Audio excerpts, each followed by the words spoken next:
लोमड़ी के कारनामों से भरपूर हमने अनेक कहानियां पढ़ी हैं।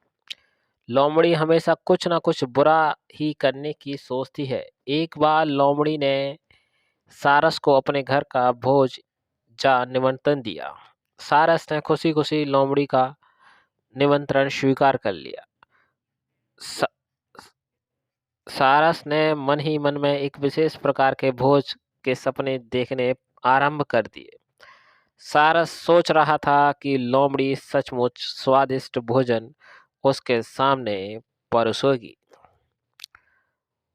सारस का विचार था कि शीघ्र ही उसे स्वादिष्ट मछलियां और केकड़े खाने को मिलेंगे।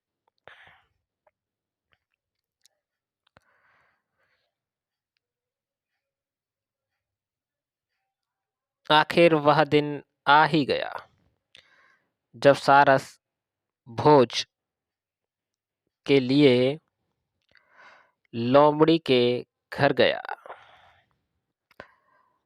सारस को देखते ही लोमड़ी ने मुस्कुराते हुए कहा, आओ मित्र सारस, यहाँ पधारने के लिए तुम्हारा बहुत बहुत शुक्रिया।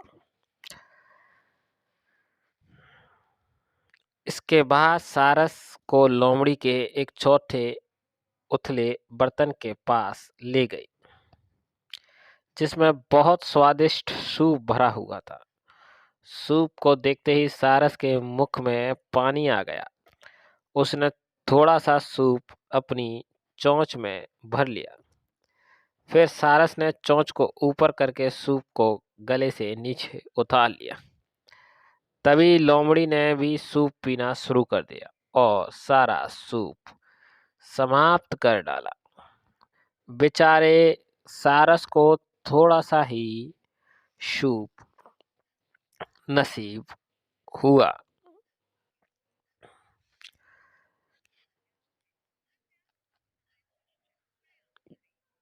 लोमड़ी ने सारस को अपना रुमाल दिया ताकि वह अपनी चोंच साफ कर सके।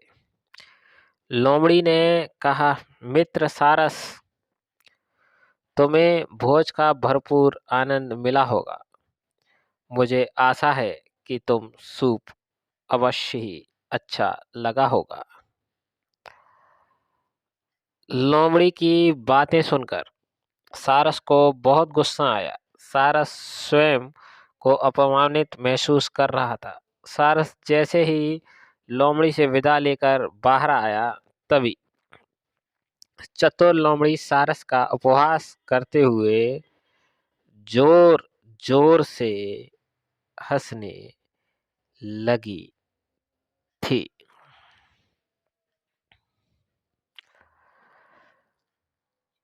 अपमानित होकर सारस ने लोमड़ी से बदला लेने का निश्चय कर लिया था। सारस ने निश्चय किया कि वह भी लोमड़ी को भोज के लिए निमंत्रित करके उसके साथ वैसा ही व्यवहार करेगा। सारस ने लोमड़ी के प्रति अपना क्रोध अपने मन में छुपा कर रखा। कुछ दिन बाद लोमड़ी से बोला, बहन लोमड़ी, तुम्हारे स्वादिष्ट भोज के लिए तुम्हारा बहुत बहुत धन्यवाद। रविवार रात को तुम्हारी मेरे घर दावत है। मैं तुम्हें भोज के लिए निमंत्रित करता हूँ। ठीक समय पर पधारने का को कष्ट करना।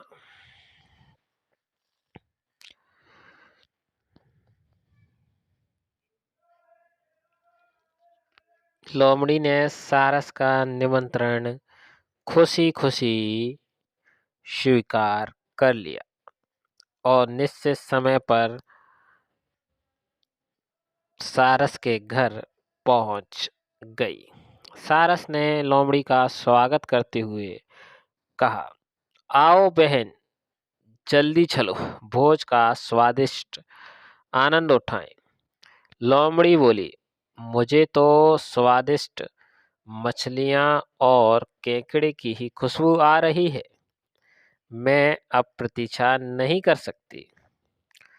सारस लोमड़ी को एक सुरहिनुमा लंबे बर्तन के पास ले गया, जिसमें केकड़े और स्वादिष्ट मछलियां भरी हुई थी। सारस ने सुरहिनुमा बर्तन में अपनी चोंच डाली और एक केकड़ा अपनी चोंच में फंसाकर आनंद से खाने लगा। इसके बाद सारस को एक ओर खड़ा हो गया और लोमड़ी के भोजन करने के लिए कहा। लोमड़ी ने सुरहिनुमा बर्तन में अपना सिर घुसाने की बहुत कोशिश की, लेकिन बर्तन का मुंह इतना पतला था कि लोमड़ी सफल ना हो सकी।